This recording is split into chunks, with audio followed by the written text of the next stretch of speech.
নারায়ণগঞ্জের আড়াইহাজার উপজেলার ব্রাহ্মমন্দি ইউনিয়নের সুফিয়া মনসুর মডেল স্কুলের পরীক্ষার্থীদের বিদায় সংবর্ধনা ও কৃতী শিক্ষার্থীদের সম্মাননা প্রদান করা হয়েছে। স্কুলের মাঠ প্রাঙ্গণে আয়োজিত এই অনুষ্ঠানে প্রধান অতিথি হিসেবে উপস্থিত ছিলেন আড়াইহাজার উপজেলা কিন্ডারগার্টেন অ্যাসোসিয়েশনের সভাপতি ইঞ্জিনিয়ার নয়ন পারভেজ ভূঁইয়া।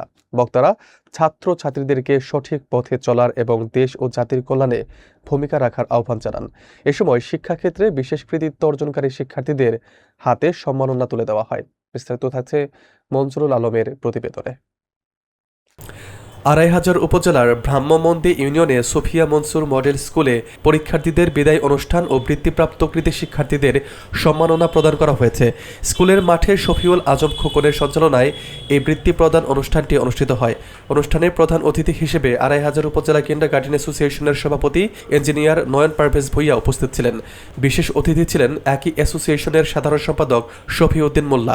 সুফিয়া মনসুর মডেল স্কুলের অধ্যক্ষ আব্দুল গাফফার ভূঁইয়ার সভাপতিত্বে অনুষ্ঠিত এই সভায় প্রধান বক্তা হিসেবে উপস্থিত ছিলেন সালাউদ্দিন মোল্লা। বক্তারা তাদের বক্তব্যে পরীক্ষার্থীদের শুভকামনা জানান এবং কৃতী শিক্ষার্থীদের অর্জনের প্রশংসা করেন।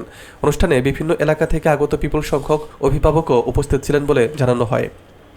স্কুল খুব ভালো করেছে। এই ভালো করার পিছনে শুধু শিক্ষার্থীরা না, স্কুলের এনভায়রনমেন্ট জড়িত।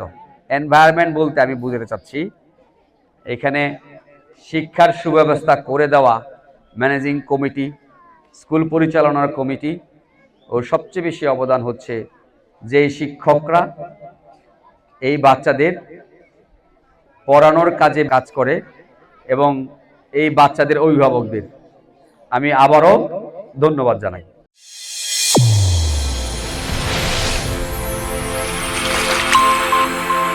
চ্যানেল A1 হৃদয়ের স্পন্দন।